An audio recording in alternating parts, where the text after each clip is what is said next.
A notificação chegou no meu celular. Mudança de horário para a reunião anual da diretoria. Agora às 10 horas. Auditório principal. Fiquei olhando por uns segundos, me perguntando por que mudariam o horário assim de repente. Então outra. Mensagem chegou apenas 2 minutos depois. Curta, seca, sem assinatura nenhuma. Sobre a reunião de hoje. Sua presença não será necessária. Como se eu fosse uma funcionária qualquer que eles pudessem simplesmente dispensar. Como se eu não fosse filha do presidente. Como se eu não tivesse crescido caminhando por esses mesmos corredores, participando de reuniões desde os 12 anos, sendo moldada para seguir os passos do meu pai até cometer aquele erro que nunca consegui consertar. Deixei o telefone na bancada da cozinha e senti minhas mãos tremendo um pouco. Eles tinham planejado isso. A mudança súbita de horário não foi aleatória. Foi calculada. Queriam ter certeza de que eu receberia a mensagem na última hora, quando já fosse tarde demais para discutir ou revidar. Meu café esfriou enquanto eu ficava ali parada, lendo a mensagem várias vezes. Não será necessária. Era isso que eu tinha me tornado para eles. As mesmas pessoas que costumavam me chamar de o futuro da empresa, agora não conseguiam nem colocar meu nome num e-mail me mandando ficar em casa. Eles disseram que era para proteger a imagem da empresa. Disseram que eu ia envergonhar a família. Mas ali parada na minha cozinha vazia, sendo desenvidada da minha própria herança, percebi que eram eles que deveriam estar envergonhados. Tentei não pensar no meu nome que estava na lista de assentos na semana passada. Estava lá, na terceira fileira. Uma colega até tinha me mandado foto do lugar. A placa ainda estava lá hoje de manhã. Doutora Laura Mendonça. Ninguém teve coragem de tirar. Era como se quisessem que eu soubesse que meu lugar estava ali, vazio, esperando por mim. Como se fosse uma mensagem silenciosa de que eu ainda pertencia. Àquele mundo, mesmo sendo rejeitada por ele. Mas no fundo eu sabia que não era bondade. Era crueldade disfarçada de descuido. Às 9h30, minha mãe ligou. Sua voz soava cansada, como se ela tivesse ensaiado essa conversa a noite toda. Filha, você entendeu que é só por precaução, né? Seu pai achou melhor assim. Você sabe que o conselho está sensível com a sua situação. Minha situação. Eles falam como se eu tivesse matado alguém. Como se eu tivesse inventado aquele rombo nos contratos. Como se não tivesse sido meu irmão quem assinou tudo.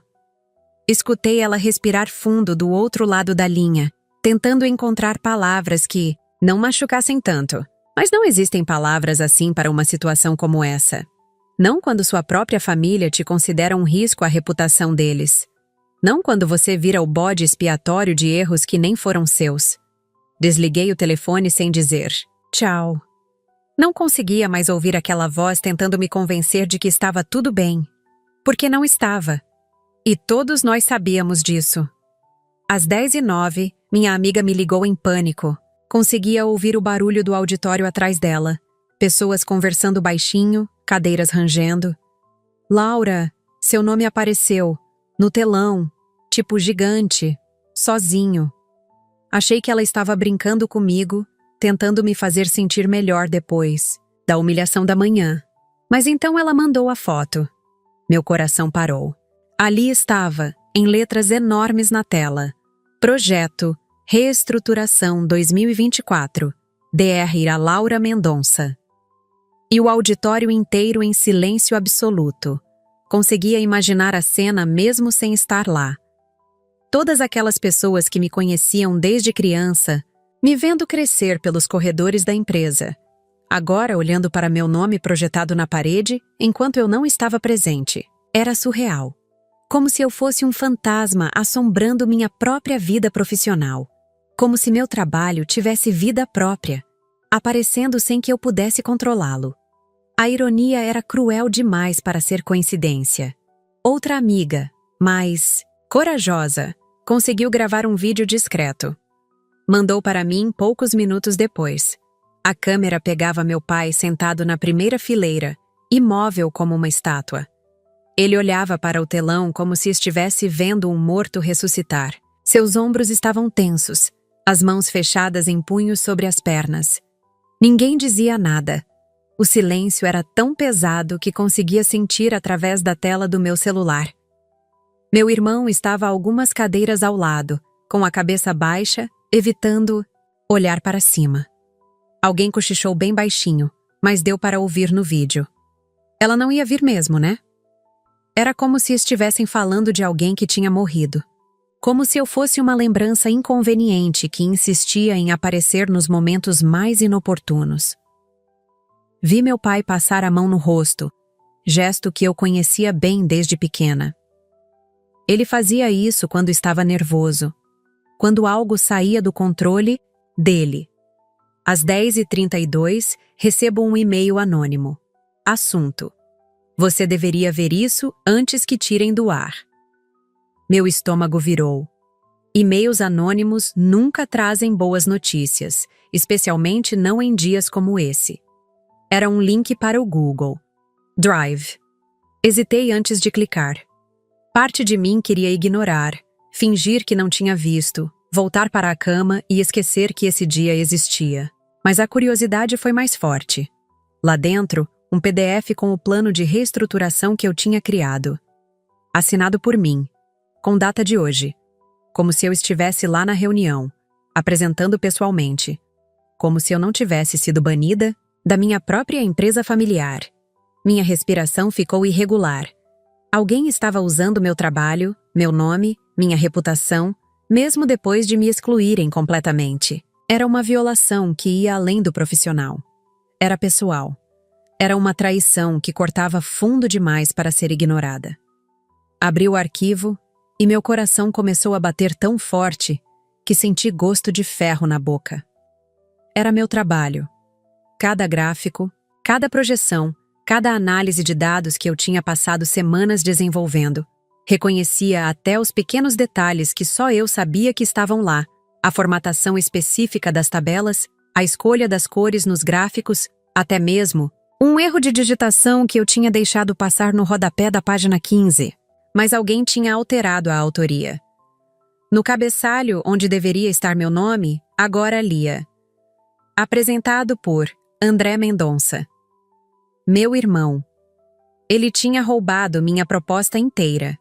Não apenas usou minhas ideias. Ele literalmente pegou meu arquivo, mudou o nome e estava apresentando como se fosse trabalho dele. A audácia era impressionante. Anos de rivalidade entre irmãos, mas isso ultrapassava qualquer limite que eu imaginava existir. Era roubo intelectual descarado, dentro da própria família. Senti uma mistura de raiva e nojo subindo pela garganta. Meus olhos ardiam, mas não eram lágrimas de tristeza. Era fúria pura. Respirei fundo várias vezes, tentando controlar a tempestade que se formava no meu peito. Queria gritar, jogar o laptop na parede, ligar para meu irmão e falar tudo o que estava pensando sobre ele naquele momento. Mas em vez disso, fiz algo muito mais perigoso. Comecei a escrever. Abri meu e-mail e digitei com uma calma que nem eu sabia que possuía. Assunto: violação de propriedade intelectual. Protocolo 217-A. Plano de reestruturação 2024. Formal, educado, mas direto como uma lâmina. Anexei as versões originais do arquivo que estavam salvos na minha pasta pessoal. Todas com metadados mostrando que foram criados 2 meses atrás. Todas com meu nome nos atributos do documento. Todas claramente assinadas por mim, com minha assinatura digital registrada. Era prova irrefutável de que eu era a autora original. Mandei cópia para todo o conselho, para o jurídico da empresa e para alguns jornalistas especializados em economia que eu conhecia. Se eles queriam brincar sujo, eu podia brincar também. A resposta chegou mais rápido do que eu esperava. Às 11h17, um dos conselheiros mais antigos me respondeu: Laura, podemos conversar? Por chamada de vídeo? Agora mesmo. Aceitei a chamada e vi o Dr. Santos sozinho no escritório dele, com uma cara de pânico que nunca tinha visto. Antes, ele estava visivelmente nervoso, olhando para os lados como se alguém pudesse estar escutando. Você tem todas as provas disso que está alegando? Mostrei as conversas por e-mail, onde eu discutia as ideias com outros colegas, os arquivos salvos, em datas anteriores, até mesmo os rascunhos escritos à mão no meu bloco de notas. Cada página fotografada, cada conversa printada, cada evidência organizada cronologicamente. Ele balançava a cabeça enquanto eu mostrava tudo, e seu rosto ficava cada vez mais sério. Laura, eles vão tentar te calar. Vão oferecer dinheiro. Vão ameaçar processar você por difamação. Vão usar todos os recursos que têm. Parou por um momento, me olhando diretamente nos olhos através da tela. Você tem certeza de que quer seguir com isso? Eu não precisei nem pensar na resposta. Meia hora depois de desligar a chamada com o Dr. Santos, meu telefone tocou novamente. Era a secretária da diretoria, com uma voz que eu não reconhecia. Nervosa, quase sussurrando. Laura, o conselho suspendeu a reunião principal. Fecharam as portas do auditório. Senti meu estômago dar um nó. Todo mundo saiu? Perguntei, tentando manter a voz calma. Seu pai foi retirado da mesa de apresentação. André sumiu pelos fundos. E olha, tem mais uma coisa. Ela fez uma pausa longa. O pessoal do jurídico está tentando te localizar. Disseram que é urgente. Desliguei e fiquei olhando para o telefone por alguns segundos. Eles estavam em pânico. Minha estratégia tinha funcionado melhor do que eu imaginava. Em questão de 1 hora, eu tinha conseguido parar uma reunião anual, expor um caso de plágio e colocar toda a diretoria em alerta máximo. Parte de mim sentia uma satisfação perigosa. Depois de meses sendo tratada como um problema, finalmente eu era uma solução. Uma solução que eles não sabiam como lidar. O telefone tocou novamente. Dessa vez era o número do jurídico da empresa. Atendi, já sabendo o que vinha pela frente. Laura, aqui é Dr. Carvalho. Precisamos que você venha até aqui. Agora mesmo. A voz dele estava tensa, como se estivesse lendo um roteiro. É sobre as alegações que você fez esta manhã. Temos algumas questões para esclarecer. Eu quase ri. Questões para esclarecer. Como se eu fosse a pessoa errada nessa história toda. Dr. Carvalho, eu tenho todas as provas do que alegei. Vocês que têm algumas questões para esclarecer, comigo. Houve um silêncio do outro lado da linha. Laura, por favor, vamos resolver isso da melhor forma possível para todos os envolvidos. Essa frase me irritou profundamente. A melhor forma possível para todos sempre significava a pior forma possível para mim. Estarei aí em 40 minutos. Respondi e desliguei antes que ele pudesse dizer mais alguma coisa. Peguei minha bolsa, coloquei o laptop dentro e saí de casa com uma determinação que não sentia há meses. O trajeto até a sede da empresa parecia diferente. As ruas que eu conhecia desde criança pareciam mais largas, os prédios mais altos, como se a cidade inteira soubesse que algo importante estava acontecendo. Liguei o rádio e, por coincidência, estava tocando uma música que meu pai sempre cantarolava quando eu era pequena. Desliguei imediatamente. Não queria pensar nele agora. Não queria lembrar dos momentos bons quando estava prestes a enfrentar os piores. Cheguei na empresa às 12h20. O prédio estava igual, mas algo no ar estava diferente. Talvez fosse paranoia minha, mas parecia que havia menos movimento, menos pessoas entrando e saindo. Como se todos soubessem que algo grave estava acontecendo, lá dentro. Estacionei no meu lugar de sempre, aquele que tinha uma plaquinha pequena com meu nome. Pelo menos isso eles ainda não tinham tirado. Caminhei até a entrada principal, respirando fundo a cada passo. Não sabia exatamente o que me esperava lá dentro, mas sabia que não havia mais volta. Na portaria, a segurança me barrou. Era o João, um homem que eu conhecia desde adolescente, que sempre me cumprimentava com um sorriso largo e perguntava sobre meus estudos. Dessa vez, ele nem conseguiu me olhar nos olhos. Desculpa, Laura, mas seu acesso está suspenso. Senti, como se tivesse levado um soco no estômago. Tirei o crachá do bolso, aquele que carregava há anos, e passei no leitor. Apitou em vermelho. Uma vez, 2 vezes, 3 vezes. Vermelho, vermelho, vermelho. Eu ri. Um riso nervoso, desesperado, que saiu antes que eu pudesse controlar.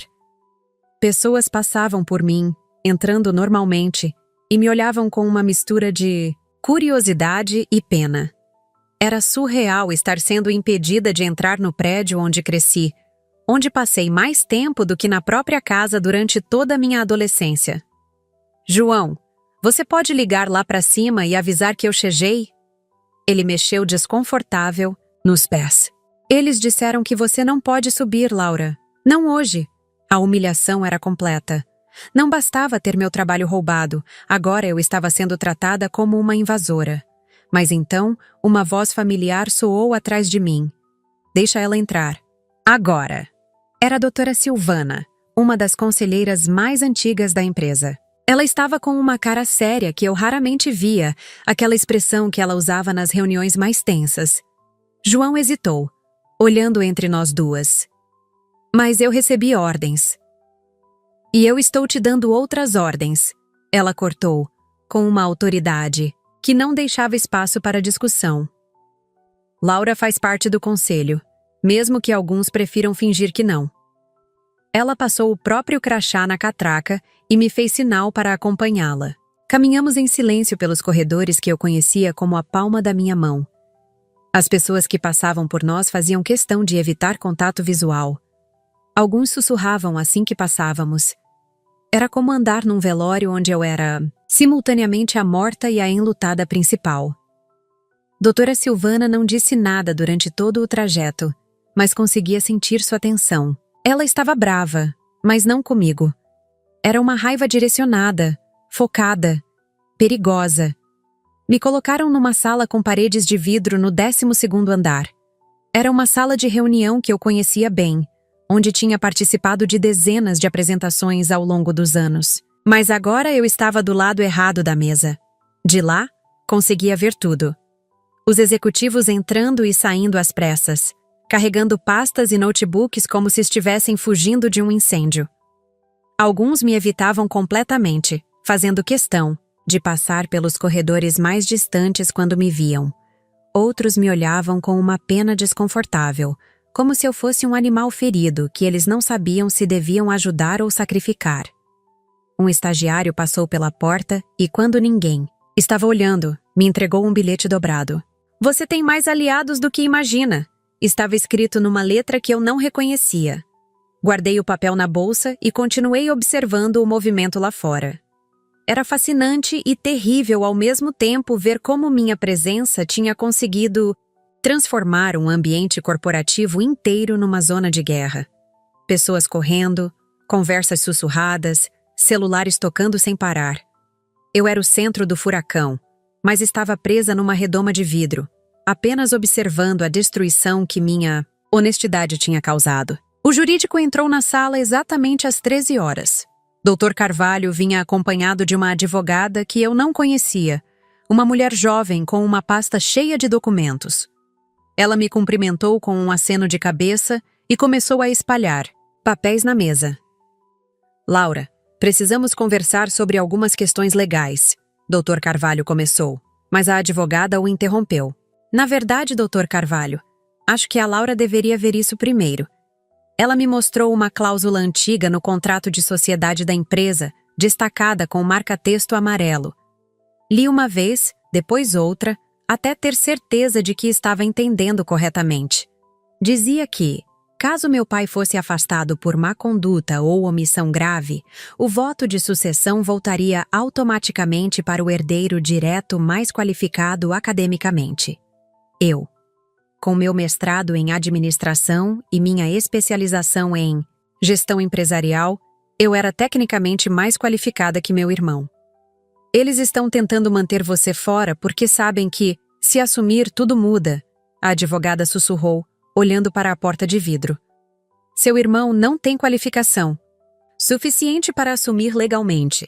Dr. Carvalho estava visivelmente desconfortável, mexendo nos papéis sem parar.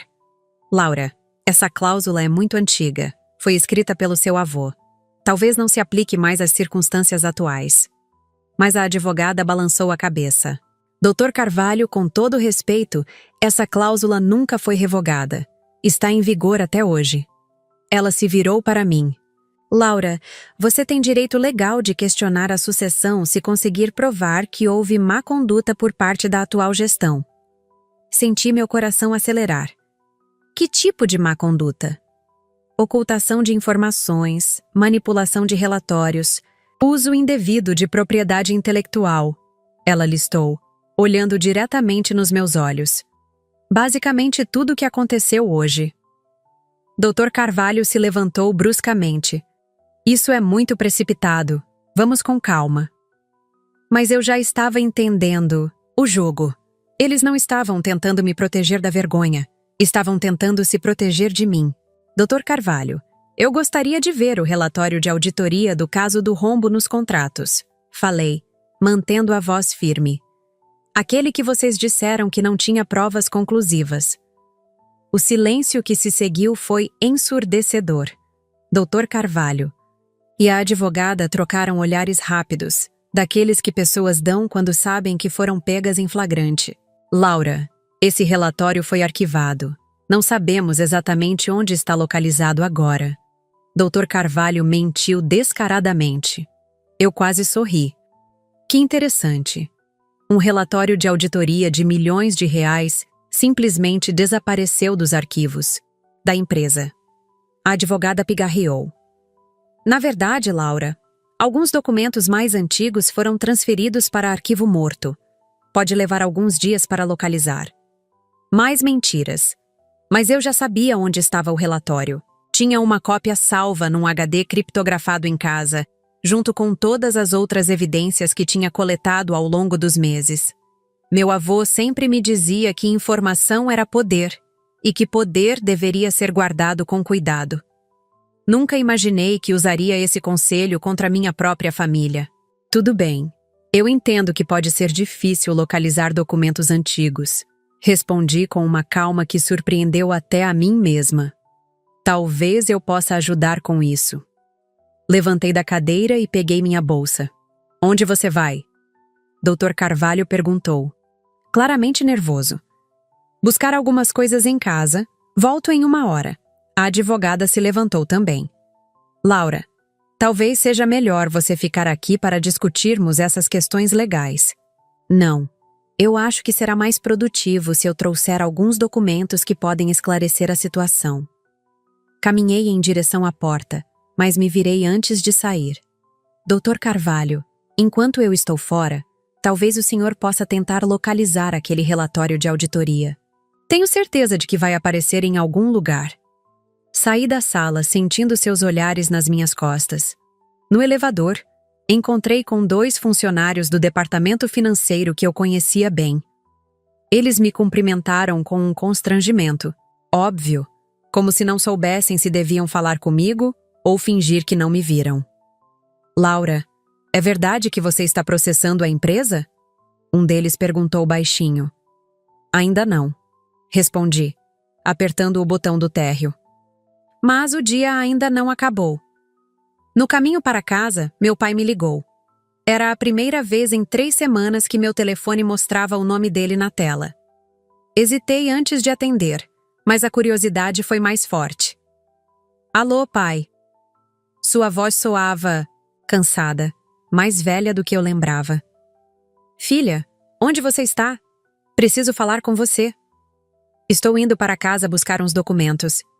Houve uma pausa longa. Laura, você está indo longe demais. Você vai destruir tudo que construímos. Senti uma raiva familiar subindo pela garganta. Pai, eu não estou destruindo nada. Vocês destruíram bem antes de mim. Eu só estou limpando os destroços. Filha, por favor, vamos conversar pessoalmente. Podemos resolver isso em família. Sua voz estava quase implorando e por um momento quase senti pena dele. Quase. Pai, família não rouba o trabalho um do outro. Família não expulsa filha de reunião da própria empresa. Família não mente sobre auditoria para proteger filho homem. Ele suspirou fundo. Laura, você não entende a pressão que estou sofrendo do conselho. Eles Eles o quê, pai? Eles descobriram que você sabia do que o André fez e não contou pra ninguém? O silêncio dele me disse tudo o que eu precisava saber.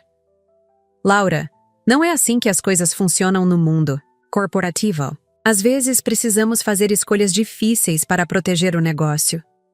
Proteger o negócio ou proteger o André? Minha voz estava mais alta agora, mais dura.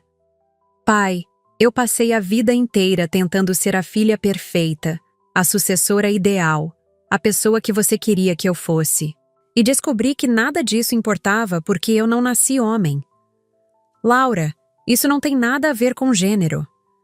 Tem tudo a ver, pai. E nós dois sabemos disso. Cheguei na garagem de casa e estacionei. Pai, eu vou desligar agora. Tenho uns documentos para pegar e uma empresa para salvar. Laura, espera! Mas eu já tinha desligado. Fiquei sentada no carro por alguns minutos, tentando controlar a emoção. Era a primeira conversa real que tínhamos tido em meses. E mesmo assim tinha sido cheia de mentiras e manipulação. Ele ainda estava tentando me convencer de que eu era o problema. Mas eu não era mais a menina insegura que acreditava em tudo que ele dizia. Entrei em casa e fui direto para o meu escritório. O HD estava guardado num cofre pequeno que eu tinha comprado especificamente para documentos importantes. Nunca imaginei que um dia usaria para me proteger da minha própria família. Conectei o HD no meu laptop e comecei a separar os arquivos mais relevantes.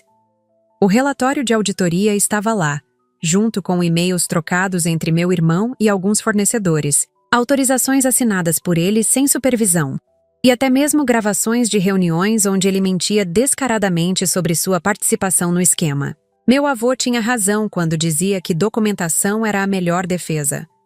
Copiei tudo para uma pasta na nuvem e também para um pendrive. Se eles quisessem brincar de esconder evidências, eu ia mostrar como o jogo realmente funcionava. Organizei tudo cronologicamente, criei um resumo executivo com os pontos principais e até preparei uma apresentação simples para o caso de precisar mostrar para o conselho. Era trabalho de investigação de nível profissional.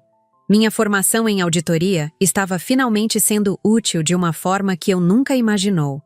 Antes de sair de casa, parei na frente do espelho do corredor.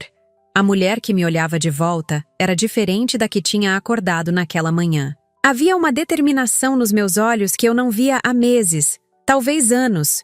Por muito tempo, eu tinha tentado ser a filha que meus pais queriam, a irmã que não incomodava, a funcionária que não questionava. Mas naquele momento, olhando para meu reflexo com uma pasta cheia de evidências na mão, eu finalmente estava sendo eu mesma. Era assustador e libertador ao mesmo tempo. Voltei para a empresa com uma sensação de propósito que não sentia desde que tinha começado a trabalhar lá. Dessa vez, quando passei pela portaria, João me cumprimentou normalmente. Talvez doutora Silvana tivesse conversado com ele, ou talvez a notícia de que eu tinha respaldo legal já tivesse se espalhado. Não importava. Subi direto para o 12º andar, carregando comigo não apenas as provas da corrupção da minha família, mas também a certeza de que estava fazendo a coisa certa. Quando entrei na sala de reunião, havia mais gente do que quando saí. Além de Dr. Carvalho e da advogada, estavam presentes 3 membros do conselho, incluindo doutora Silvana. Todos pareciam tensos, como se tivessem passado a última hora discutindo algo muito sério. Laura, que bom que você voltou. Dr. Carvalho disse, mas sua voz não soava nada aliviada. Trouxe os documentos que vocês estavam procurando, respondi, colocando a pasta na mesa. Na verdade, trouxe mais do que isso. Conectei meu laptop na tela da sala e abri a apresentação que tinha preparado. Achei que seria interessante revisitarmos o caso do rombo nos contratos, já que vocês disseram que não havia provas conclusivas. A primeira slide mostrava o valor total do esquema. 3,2 milhões de reais desviados ao longo de 8 meses. A segunda mostrava as assinaturas, todas do André. A terceira mostrava os e-mails onde ele coordenava tudo com fornecedores. Fantasmas. O silêncio na sala era absoluto. Laura, onde você conseguiu essas informações? Doutora Silvana perguntou, mas sua voz não soava acusatória. Soava impressionada. Consegui porque sempre soube que um dia ia precisar me proteger. Respondi, passando para a próxima slide. Esta aqui mostra as reuniões onde pai foi informado sobre as irregularidades e escolheu não tomar providências. Dr. Carvalho estava visivelmente pálido. Laura, você não pode estar gravando reuniões privadas sem consentimento. Não estou gravando nada, Dr. Carvalho. Estou apenas documentando fatos que aconteceram em reuniões das quais eu participei. Legitimamente. Mostrei os últimos slides. Uma timeline completa mostrando como o esquema foi montado, executado, descoberto e abafado. Era impossível negar. As evidências eram irrefutáveis. Vocês passaram meses me fazendo acreditar que eu era o problema. Falei desligando a apresentação. Me fizeram sentir culpada por questionar irregularidades. Me excluíram de reuniões, suspenderam meu acesso, roubaram meu trabalho e hoje tentaram me impedir de entrar na empresa. Olhei para cada um deles. Mas o problema nunca fui eu. O problema sempre foi que vocês sabiam que se eu assumisse o controle, não ia aceitar esse tipo de comportamento. Um dos conselheiros pigarreou. Laura, o que exatamente você está propondo? Não estou propondo nada, respondi calmamente. Estou apenas apresentando fatos. Vocês que decidem o que fazer com eles. Doutora Silvana se inclinou para a frente. Laura, essas são acusações muito sérias, se tudo isso for verdade. É verdade, interrompi. E vocês sabem que é verdade. A pergunta é, o que vocês vão fazer a respeito? Dr. Carvalho tentou retomar o controle da situação. Laura, mesmo que essas alegações sejam procedentes, precisamos seguir os protocolos legais adequados. Não podemos simplesmente. Dr. Carvalho, a advogada o interrompeu suavemente. Laura tem razão. Se essas evidências forem verificadas por uma auditoria independente, teremos que tomar medidas imediatas. Ela olhou para mim. Laura, você estaria disposta a repetir essas alegações formalmente, sob juramento? Estou disposta a fazer qualquer coisa necessária para limpar o nome desta empresa, respondi, e para garantir que isso nunca mais aconteça. Os conselheiros trocaram olhares significativos. Conseguia praticamente ver as engrenagens girando, nas suas cabeças, calculando riscos, pesando opções, tentando encontrar uma saída que minimizasse os danos. Precisamos de uma reunião executiva, doutora Silvana anunciou. Laura, você pode aguardar aqui enquanto deliberamos? Claro. Fiquei sozinha na sala por 15 minutos que pareceram horas. Conseguia ver movimento no corredor, pessoas entrando e saindo de outras salas, telefonemas sendo feitos às pressas. Era óbvio que a notícia estava se espalhando rapidamente.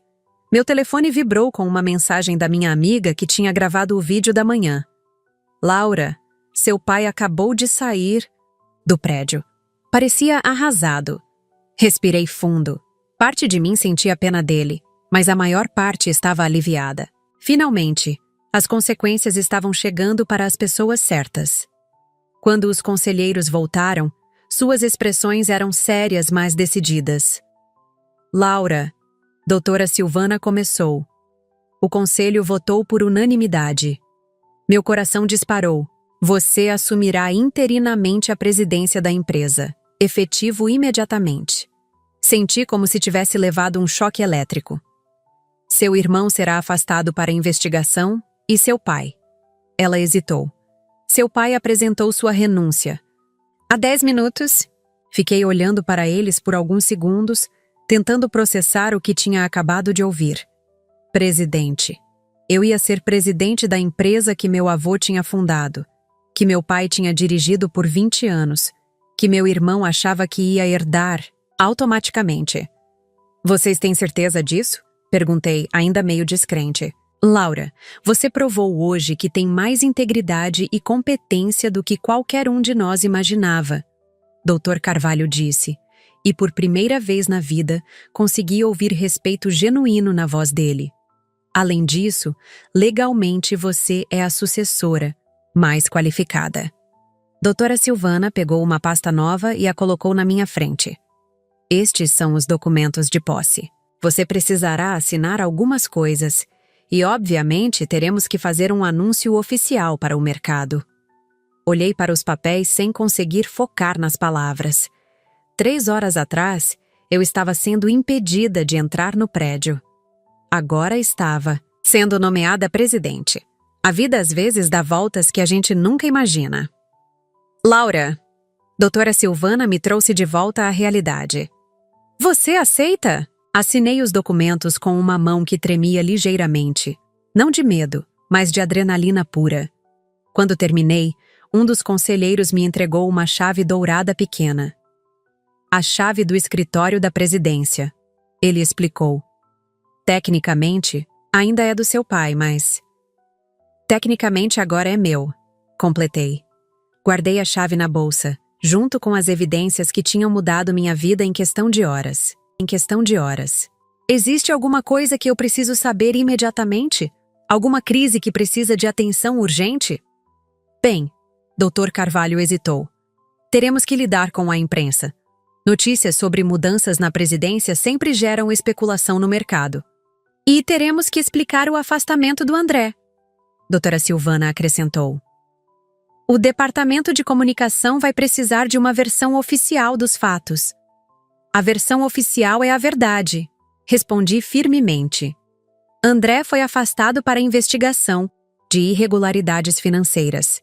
Ponto final. Não vamos mentir para proteger ninguém.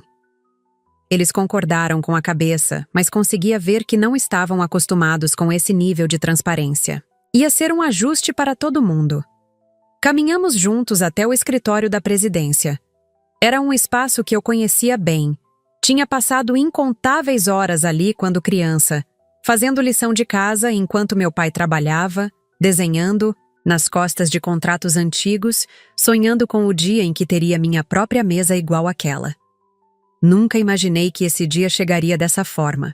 A mesa ainda tinha as canetas do meu pai, alguns papéis pessoais, uma foto nossa quando eu tinha 15 anos e ele me levou para minha primeira viagem de negócios. Peguei a foto e a guardei numa gaveta. Não por raiva, mas porque era hora de começar do zero. Laura, doutora Silvana disse suavemente, você sabe que isso não vai ser fácil, né? Vai ter gente questionando sua idade, sua experiência, o fato de você ser mulher. Eu sei, respondi, sentando na cadeira presidencial pela primeira vez. Mas também sei que sou a pessoa mais qualificada para este cargo. E agora tenho as evidências para provar isso. Ela sorriu. Você vai se dar bem aqui. Quando todos saíram, fiquei sozinha no escritório, olhando pela janela para a cidade lá embaixo. Era o mesmo prédio, a mesma vista, mas tudo parecia diferente, porque eu era diferente. Meu primeiro ato como presidente foi ligar para o departamento de TI e reativar meu acesso a todos os sistemas. Minha segunda decisão foi convocar uma reunião com todos os diretores para a manhã seguinte. Se ia limpar a casa, melhor começar logo. Meu telefone tocou e vi que era minha mãe. Respirei fundo antes de atender. Filha, seu pai me contou o que aconteceu. Sua voz estava quebrada, como se ela tivesse estado chorando. Mãe, Laura, você fez a coisa certa. Ela me interrompeu. Eu sabia que tinha alguma coisa errada, mas não imaginava que era tão grave. Senti um alívio enorme. Pelo menos uma pessoa da família estava do meu lado. Sua avó estaria orgulhosa de você. Ela continuou. Ela sempre dizia que você tinha fibra para liderar esta empresa. Conversamos por mais alguns minutos, e quando desliguei, senti que finalmente tinha encontrado meu lugar no mundo. Não era a filha perfeita que sempre tentei ser. Era algo melhor. Era eu mesma. O resto da tarde passou rapidamente. Assinei documentos, recebi ligações de parabenização de outros empresários e comecei a ler relatórios que meu pai nunca me deixava ver. Era impressionante a quantidade de informações que tinham sido filtradas para mim ao longo dos anos. Agora, com acesso total aos números reais da empresa, conseguia entender melhor por que eles tinham tanto medo de me deixar assumir o controle. A situação financeira estava bem pior do que eu imaginava. O esquema do André era apenas a ponta do iceberg. Havia outras irregularidades, outras contas que não fechavam, outros contratos questionáveis. Ia precisar de meses para limpar toda a bagunça, mas pela primeira vez em anos, sentia que tinha propósito. Não estava apenas trabalhando para agradar meu pai ou competir com meu irmão. Estava trabalhando para salvar a empresa do meu avô. Às 5 horas, decidi ir embora. Tinha sido um dia longo demais e precisava processar tudo o que tinha acontecido. Guardei os relatórios mais importantes na minha pasta, tranquei o escritório e caminhei pelos corredores que agora eram tecnicamente meus. Na portaria, João me cumprimentou com um sorriso genuíno. Parabéns, Presidente Laura. Presidente Laura, ia demorar para me acostumar com isso. No estacionamento, encontrei com alguns funcionários que estavam saindo. Eles me cumprimentaram respeitosamente, mas conseguia ver curiosidade nos olhos deles. Amanhã ia ser interessante. Dirigindo para casa, liguei o rádio e a mesma música que meu pai cantarolava estava tocando novamente. Dessa vez não desliguei. Deixei tocar até o final, como uma forma de fazer as pazes com as memórias boas que tínhamos juntos, porque apesar de tudo que tinha acontecido, ele ainda era meu pai. E eu ainda era filha dele. A diferença era que agora eu também era presidente da empresa. E isso mudava tudo. Cheguei em casa e, pela primeira vez em meses, dormi profundamente. Não pelos motivos que imaginava quando acordei naquela manhã, mas pelos motivos certos. Tinha lutado pela verdade, vencido, e agora tinha a chance de consertar anos de erros. Era assustador e empolgante ao mesmo tempo. Na manhã seguinte, acordei com uma sensação estranha de calma. Pela primeira vez em meses, não senti aquele nó no estômago que tinha se tornado minha companhia constante. Tomei café da manhã, lendo as notícias online, e encontrei 3 artigos pequenos sobre a mudança na presidência da nossa empresa. Sucessão familiar em empresa de tecnologia gera especulação no mercado, dizia uma manchete. Sorri. Se eles soubessem da verdade, por trás da sucessão familiar, a especulação seria bem maior. Cheguei na empresa mais cedo que o usual. Queria estar instalada e preparada antes da reunião com os diretores. O prédio estava mais silencioso, apenas alguns funcionários do turno matinal e pessoal da limpeza. Gostei da tranquilidade. Dava para pensar melhor, planejar melhor. No meu escritório, ainda era estranho pensar assim, encontrei uma pilha de mensagens de parabenização. Algumas de clientes importantes, outras de fornecedores, várias de funcionários. Li todas com atenção. Era importante saber quem estava genuinamente feliz com a mudança e quem estava apenas sendo educado. Às 9 horas em ponto, todos os diretores estavam reunidos na sala de conferências. Era a primeira vez que eu estava sentada na cabeceira da mesa, no lugar que sempre foi do meu pai. Alguns pareciam desconfortáveis, outros curiosos, alguns claramente céticos. Bom dia a todos, comecei, mantendo a voz firme e profissional. Sei que ontem foi um dia atípico para todos nós. Hoje, quero esclarecer algumas coisas e definir como vamos trabalhar daqui para frente. Passei a próxima hora explicando minha visão para a empresa, as mudanças que pretendia implementar e as investigações que seriam abertas. Foi uma conversa difícil, mas necessária. No final, a maioria parecia aliviada. Presidente Laura, o diretor financeiro disse, posso dizer que é refrescante ter alguém no comando que realmente entende os números? Sorri. Pode. E pode se acostumar, porque vamos falar muito sobre números nos próximos meses. Quando a reunião terminou, senti que tinha dado o primeiro passo certo. Estabelecer autoridade sem ser autoritária. Ser firme sem ser cruel. Era um equilíbrio delicado, mas achei que tinha conseguido. O resto da semana passou como um borrão de reuniões, documentos e decisões difíceis. Confirmei o afastamento do André após a investigação interna comprovar todas as irregularidades. Ele nem tentou se defender, As evidências eram impossíveis de contestar. Meu pai ligou 2 vezes, mas não atendi. Ainda não estava pronta para essa conversa. Minha mãe me visitou no escritório e chorou quando viu meu nome na porta. Seu avô estaria tão orgulhoso, ela repetiu, como se precisasse me convencer. Mas eu já sabia. Podia sentir a presença dele naquele escritório, naquela cadeira, naquelas decisões que eu estava tomando. As ações da empresa subiram 3% na primeira semana da minha gestão. Os investidores estavam gostando da transparência e das medidas anticorrupção. O mercado responde bem à estabilidade, doutora Silvana me explicou. E você transmite estabilidade.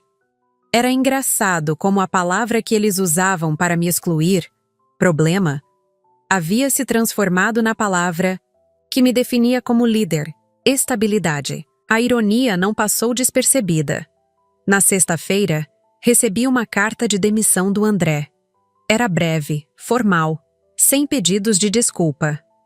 Devido às circunstâncias atuais, solicito desligamento imediato do quadro de funcionários da empresa.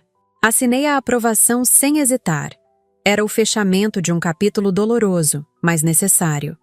Naquela tarde, sozinha no escritório, olhei pela janela e pensei em como minha vida havia mudado em uma semana. 7 dias atrás, eu era a filha problemática que envergonhava a família. Hoje, eu era a presidente que estava salvando a empresa. Não tinha sido o caminho que planejei, mas tinha sido o caminho certo. Meu telefone tocou e era um número que não reconheci. Laura, aqui é o Dr. Santos. A voz do conselheiro que me alertou sobre as tentativas de me calar. Queria te parabenizar pessoalmente. Você provou que tinha razão sobre tudo. Obrigada, Dr. Santos. Mas eu não queria estar certa sobre essas coisas. Eu sei, mas alguém precisava ter coragem para expor a verdade. E você teve. Depois que desliguei, fiquei pensando nessa palavra, coragem. Durante anos, achei que coragem era agradar todo mundo, não causar problemas, ser a filha perfeita. Descobri que coragem de verdade era exatamente o oposto. 3 meses. Depois, a empresa estava completamente reestruturada. Implementamos novos protocolos de auditoria, um sistema de denúncias anônimas e um código de ética que todos os funcionários precisavam assinar. As irregularidades financeiras foram totalmente sanadas e conseguimos recuperar a maior parte do dinheiro desviado através de processos legais. O faturamento cresceu 15% no trimestre, o melhor resultado em 5 anos. Meu pai finalmente me procurou para uma conversa. Uma conversa. Foi difícil, dolorosa, mas necessária. Ele admitiu que sabia das irregularidades do André e que escolheu proteger o filho ao invés de proteger a empresa. Eu pensei que estava fazendo o melhor para a família, ele disse, com lágrimas nos olhos. Mas acabei quase destruindo tudo. Não foi um pedido de desculpas completo, mas foi um começo. Decidimos que ele continuaria como conselheiro honorário, sem poder de voto, apenas para manter a conexão familiar com a empresa do meu avô. Era o máximo que eu conseguia oferecer no momento. Talvez com o tempo conseguíssemos reconstruir nossa relação, mas nos termos da verdade, não da conveniência. Hoje, olhando para trás, percebo que aquele dia foi o divisor de águas da minha vida. O dia em que parei de tentar ser quem os outros queriam que eu fosse e comecei a ser quem eu realmente era. Não foi fácil, e ainda não é. Liderar uma empresa sempre foi desafiador. Mas liderar uma empresa familiar depois de expor a corrupção da própria família é outra história completamente. Mas cada manhã, quando chego no escritório e vejo meu nome na porta, lembro que foi a escolha certa. Não apenas para mim, mas para todos os funcionários que dependem desta empresa, para os clientes que confiam em nós, para a memória do meu avô que construiu tudo isso com integridade. Às vezes ainda recebo olhares estranhos em eventos corporativos, sussurros sobre a filha que derrubou o próprio pai. Mas também recebo cumprimentos de outras mulheres empresárias, mensagens de funcionários agradecendo pela transparência, reconhecimento de órgãos de ética empresarial. E no final do dia, quando olho no espelho, consigo me reconhecer. Finalmente.